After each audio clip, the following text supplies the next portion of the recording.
কিরে মিতালি, তোমরা দুই মা বেটি কি করতেছো চুলা পাড়ে? ওই যে আম্মা শুটকি কাটে আমাকে পরিষ্কার করে দিচ্ছে, বাড়িতে নিয়ে যাবো। কে আম্মা, এলে শুটকি কোথায় কিনলেন আপনি? আমার বাড়ি তাল ছিল শুটকিওয়ালা। তো আসসালামু আলাইকুম সবাইকে, সবাই কেমন আছেন? আজকে আমাদের গ্রামে শুটকিওয়ালা আসছিল শুটকি বেচার জন্য। অনেকগুলা শুটকি আসছে, আর আমার শুটকিওয়ালা দেখলে কিন্তু অনেক শুটকি নিতে ইচ্ছা করে। তে কে আম্মা কি কি শুটকি নিলেন একটু দেখি তো। এই দেখো এগুলা একরকম, তারপরে এই যে একরকম, এই দেখো, তারপরে এই দেখো, এই যে বাপরে, 4 রকমের শুটকি লিছেন? হ্যাঁ। এই যে- টাকা নাই তাও কি করবো, সে যে এই শুটকির আবার মেলাগুলা বাদ যাবে। এমনি তো টাকার অভাবে শুটকি কম লিছি।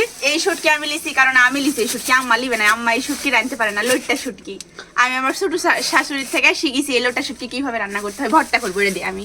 আর আম্মা পারে আসলে না। এলো এই শুটকি মানে ভর্তা গেলে এত সুন্দর লাগে, আমার ছোট আম্মু শুটকি ভর্তা দেখে করে তখন খাওয়ায়। হয়তো মেলাগুলা টাকা থাকলে একবারে গোটা শুটকি আলার যা শুটকি আছে সব লিয়ালেন।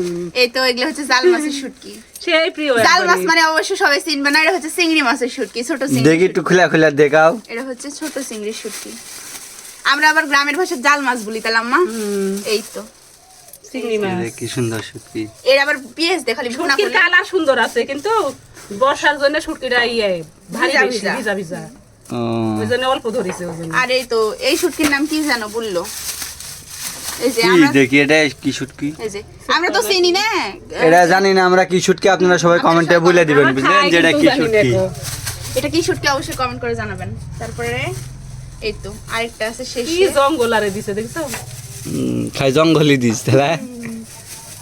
এই যে এটা হচ্ছে কাসকি শুটকি বললো না, কাসকি শুটকি নাকি জানো? এই তো একদম ছোট্ট ছোট্ট, এরা বেশ হ্যাঁ, এই মানে এই তোমার এই শুটকিটা যে এত স্বাদ লাগে বুঝলে, পেঁয়াজ দিয়ে ভুনা করলে। এটা পেঁয়াজ তুমি দিয়ে- একদিন রান্না করে দিছিলে, আমি মানে কি বলবো আর, এত সুন্দর আপনাদের হয়েছিল। ভাইয়াও শুটকি খুব পছন্দ করে, আমার আম্মাও শুটকি পছন্দ করে, আমিও শুটকি পছন্দ করি। তো শুটকি এলা আসিছে, যত টাকা না থাকুক নালে থাকা যায়, তো অল্প অল্প করে সব শুটকি লাভ আছে, একটু একটু করে খাওয়া হবে কয়েকদিন পর পর। তাহলে আম্মা শুটকির তরকারি প্রত্যেক দিন হলে প্রত্যেক দিন পেট ভরে ভাত খাওয়া যাবে। মানে আমার গরুর মাংস থেকে আবার শুটকি আমার খুব পছন্দ। আমার ছোট আম্মুর থেকে শিখেছি ওই ভর্তা করা, ওই ভর্তা করবো না আমি। আর এগুলো হচ্ছে আম্মা ভুনা ভুনা করে রান্না করবে। তো এইভাবে গ্রামে কিন্তু শুটকি বেচতে আসলে খুব ভালো লাগে, মনে হয় যে সবাই মিলে একসাথে যাই কিনি তাহলে শুটকি।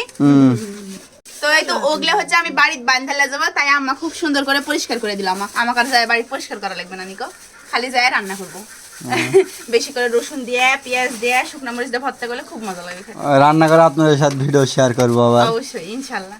আর এই তো আম্মা এগুলো বয়ামে ভরলো, এগুলো ফ্রিজে রেখে দাও আম্মা, ফ্রিজে রেখে দিলে ভালো থাকবে না। তো আমরা এইগুলাই শুটকি কিনলাম, আর যে শুটকির নাম জানি না, আপনারা কিন্তু নামটা বলে দিবেন। তো আজকের ভিডিওটা এই পর্যন্তই, সবাই আমাদের জন্য দোয়া করবেন। আল্লাহ হাফেজ। আল্লাহ হাফেজ। আল্লাহ হাফেজ সবাইকে।